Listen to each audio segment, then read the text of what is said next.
In our digital world, it can feel like we're constantly under siege. But how do organizations actually defend themselves? Well, it's not about having some kind of crystal ball. It's all about smart, structured planning.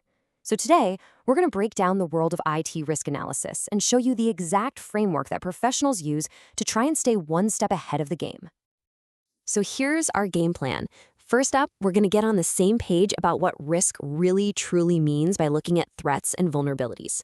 Then, we'll see how managing risk is this continuous cycle, not some one-time fix.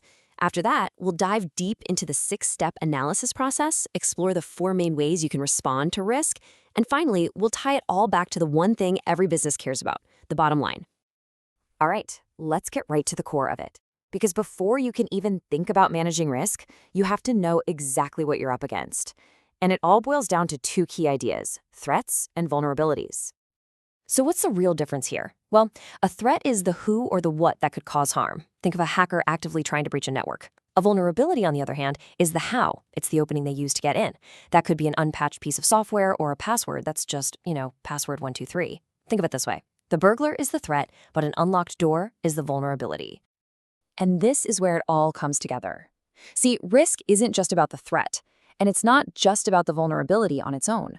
Risk is the spark that happens when those 2 things intersect. It's the potential for damage that only exists when a threat is in a position to exploit a vulnerability. I mean, an unlocked door poses no risk at all if there's no one around to walk through it, right? Okay, so with this constant potential for risk lurking everywhere, how do organizations actually stay afloat? Well, it's definitely not a project they can just finish and check off a list. No way. It's a continuous, never-ending cycle. This is the risk management cycle, and you gotta think of it as a constant loop. It kicks off with assessing your systems to find out where the risks are. From there, you analyze those risks to understand just how bad the damage could be. Then you create a strategy to respond. And finally, you mitigate the risk by putting your plan into action.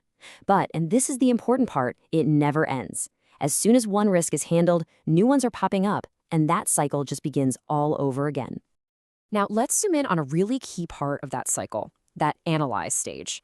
This isn't about guesswork or just going with your gut. It's a methodical 6-step process for breaking down any potential risk you might face. The whole process starts with 3 really fundamental questions. First, asset identification. What are we actually trying to protect here? Is it our customer data, our servers, maybe our reputation? Second, vulnerability identification. How could those assets get compromised? Are we running old software? Do our employees use weak passwords? And third, threat assessment. Who or what is the actual danger? Are we talking about organized crime, a natural disaster, or maybe just an accidental employee error? So once you've defined the problem, it's time to figure out just how serious it is. You start by quantifying the likelihood. How probable is it that this will actually happen? Then you analyze the impact. If it does happen, what's the damage going to be, both in terms of money and just getting work done? All of this leads you to the final critical step, determining your countermeasure. Based on how likely it is and how bad it could be, what are you actually going to do about it? That final step of the analysis leads us perfectly right here, because after all that hard work, you have to make a decision. You've got to choose a strategy. And remember, doing nothing, that's also a choice, but let's be honest, it's rarely the right one. Essentially, you've got 4 main strategies in your playbook. You can accept the risk, maybe the cost to fix some tiny bug is way more than the damage it could ever cause, so you just live with it. You can transfer it, which often means buying a cyber insurance policy to cover any potential losses. You can avoid it entirely by simply stopping the risky activity, like shutting down an old vulnerable server that's not even needed anymore. Or, and this is the most common response, you can choose to mitigate it. Now, mitigation isn't just one single action. It's all about building layers of defense. This involves technical controls like firewalls, management controls like your official security policies, operational controls that govern day-to-day business, and even loss controls that are designed to minimize the damage if an attack does get through. The whole goal is to create a really robust, layered defense. All right, now let's connect all of this to what really matters for any organization, the bottom line. You simply can't make smart decisions about risk unless you can measure the potential impact in concrete terms. We're talking time, data, and of course, money. And the way you do that is through something called a business impact analysis, or a BIA. It's a formal way to figure out which parts of your business are the most critical and what the real tangible effects of an interruption would be. It helps you answer that key question: if this system goes down, how badly does it actually hurt us?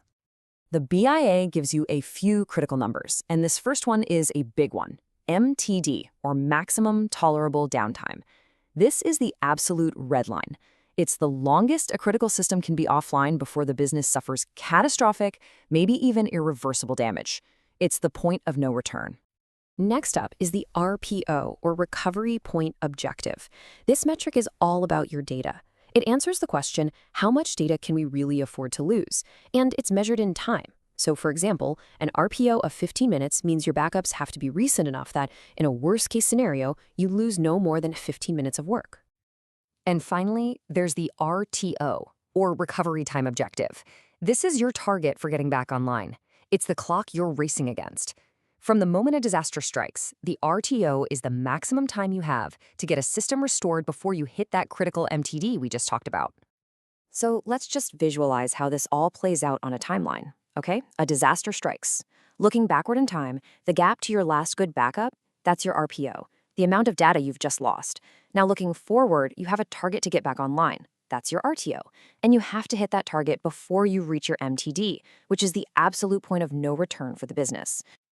So, as you can see, from identifying threats all the way to defining recovery timelines, digital defense is a structured discipline. It's all about understanding what you need to protect, figuring out how it can be harmed, and knowing what the real-world impact would be. And that leaves us with one final, crucial question to think about. Risk is everywhere, so what's your plan?